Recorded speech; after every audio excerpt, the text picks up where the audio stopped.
I want to start by saying something that I would like everyone to notice carefully. It is this: if this chapter means nothing to you, if it seems to be trying to answer questions you never asked, drop it at once. Do not bother about it at all. There are certain things in Christianity that can be understood from the outside before you have become a Christian. But there are a great many things that cannot be understood until after you have gone a certain distance along the Christian road. These things are purely practical, though they do not look as if they were.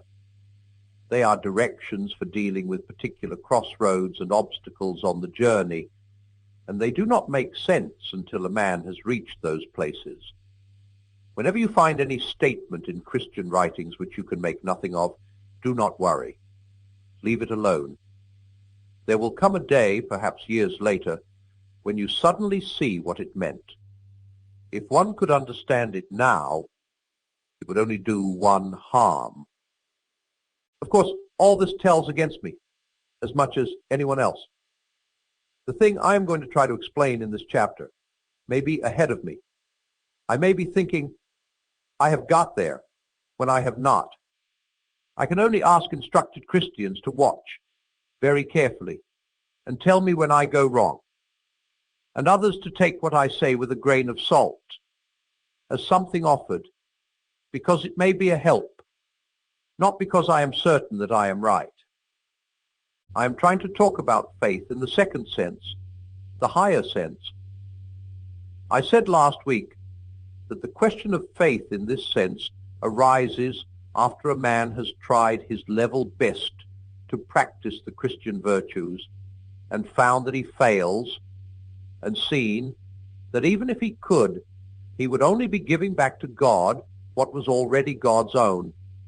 In other words, he discovers his bankruptcy. Now, once again, what God cares about is not exactly our actions. What he cares about is that we should be creatures of a certain kind or quality, the kind of creatures he intended us to be, creatures related to himself in a certain way. I do not add, and related to one another in a certain way, because that is included. If you are right with him, you will inevitably be right with all your fellow creatures. Just as if all the spokes of a wheel are fitted rightly into the hub and the rim, they are bound to be in the right positions to one another. And as long as a man is thinking of God as an examiner who has set him a sort of paper to do, or as the opposite party in a sort of bargain, as long as he is thinking of claims and counterclaims between himself and God, he is not yet in the right relation to him. He is misunderstanding what he is and what God is. And he cannot get into the right relation until he has discovered the fact of our bankruptcy. When I say discovered, I mean really discovered, not simply said it parrot fashion. Of course, any child, if given a certain kind of religious education, will soon learn to say that we have nothing to offer to God that is not already his own, and that we find ourselves failing to offer even that without keeping something back. But I'm talking of really discovering this, really finding out by experience that it is true. Now we cannot, in that sense, discover our failure to keep God's law except by trying our very hardest and then failing. Unless we really try, whatever we say, there will always be at the back of our minds the idea that if we try harder, next time we shall succeed in being completely good. Thus, in one sense, the road back to God is a road of moral effort, of trying harder and harder. But in another sense, it is not trying that is ever going to bring us home. All this trying leads up to the vital moment at which you turn to God and say, you must do this. I can't. Do not, I implore you, start asking yourselves, Have I reached that moment? Do not sit down and start watching your own mind to see if it is coming along. That puts a man quite on the wrong track. When the most important things in our life happen, we quite often do not know at the moment what is going on. A man doesn't always say to himself, "Hello, I'm growing up." It is often only when he looks back that he realizes what has happened and recognizes it as what people call growing up. You can see it even in simple matters. A man who starts anxiously watching to see whether he is going to sleep is very likely to remain wide awake. As well, the thing I am talking of now may not happen to everyone in a sudden flash, as it did to St. Paul or Bunyan. It may be so gradual that no one could ever point to a particular hour or even a particular year. And what matters is the nature of the change in itself, not how we feel while it is happening. It is the change from being confident about our own efforts to the state in which we despair of doing anything for ourselves and leave it to God. I know the words "leave it to God" can be misunderstood, but they must stay for the moment. The sense in which a Christian leaves it to God is that he puts all his trust in Christ, trusts that Christ will somehow share with him the perfect human obedience which he carried out from his birth to his crucifixion, that Christ will make the man more like himself and, in a sense, make good his deficiencies. In Christian language, he will share his sonship with us, will make us, like himself, sons of God. In Book 4, I shall attempt to analyze the meaning of those words a little further. If you like to put it that way, Christ offers something for nothing. He even offers everything for nothing. In a sense, the whole Christian life consists in accepting that very remarkable offer.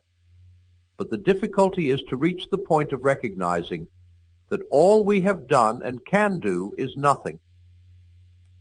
What we should have liked would be for God to count our good points and ignore our bad ones. Again, in a sense, you may say that no temptation is ever overcome until we stop trying to overcome it. Throw up the sponge. But then you could not stop trying in the right way and for the right reason until you had tried your very hardest. And, in yet another sense, handing everything over to Christ does not, of course, mean that you stop trying. To trust him means, of course, trying to do all that he says. There would be no sense in saying you trusted a person if you would not take his advice. Thus, if you have really handed yourself over to him, it must follow that you are trying to obey him, but trying in a new way, a less worried way, not doing these things in order to be saved, but because he has begun to save you already, not hoping to get to heaven as a reward for your actions, but inevitably wanting to act in a certain way because a first faint gleam of heaven is already inside you. Christians have often disputed as to whether what leads the Christian home is good actions or faith in Christ.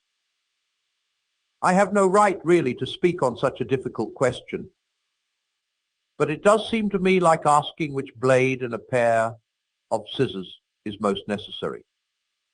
A serious moral effort is the only thing that will bring you to the point where you throw up the sponge. Faith in Christ is the only thing to save you from despair at that point.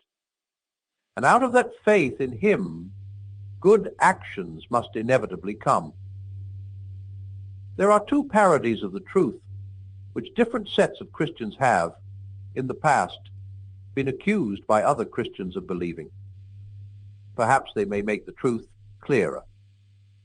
One set were accused of saying, good actions are all that matters. The best good action is charity. The best kind of charity is giving money. The best thing to give money to is the church. So hand us over $10,000 and we will see you through. The answer to that nonsense, of course, would be that good actions done for that motive, done with the idea that heaven can be bought, would not be good actions at all, but only commercial speculations. The other set were accused of saying, faith is all that matters. Consequently, if you have faith, it doesn't matter what you do. Sin away, my lad, and have a good time, and Christ will see that it makes no difference in the end. The answer to that nonsense is that if what you call your faith in Christ does not involve taking the slightest notice of what he says, then it is not faith at all, not faith or trust in him, but only intellectual acceptance of some theory about him. The Bible really seems to clinch the matter when it puts the two things together into one amazing sentence. The first half is, work out your own salvation with fear and trembling, which looks as if everything depended on us and our good actions. But the second half goes on, for it is God who worketh in you, which looks as if God did everything and we nothing. I'm afraid that is the sort of thing we come up against in Christianity. I am puzzled, but I am not surprised. You see, we are now trying to understand and to separate into watertight compartments what exactly God does and what man does when God and man are working together. And of course, we begin by thinking it is like two men working together, so that you could say, he did this bit and I did that. But this way of thinking breaks down. God is not like that. He is inside you as well as outside. Even if we could understand who did what, I do not think human language could properly express it. In the attempt to express it, different churches say different things. But you will find that even those who insist most strongly on the importance of good actions tell you you need faith. And even those who insist most strongly on faith tell you to do good actions. At any rate, that is as far as I go. I think all Christians would agree with me if I said that though Christianity seems at first to be all about morality, all about duties and rules and guilt and virtue, yet it leads you on out of all that into something beyond. One has a glimpse of a country where they do not talk of those things, except perhaps as a joke. Everyone there is filled full with what we should call goodness, as a mirror is filled with light. But they do not call it goodness. They do not call it anything. They are not thinking of it. They are too busy looking at the source from which it comes. But this is near the stage where the road passes over the rim of our world. No one's eyes can see very far beyond that. Lots of people's eyes can see further than mine.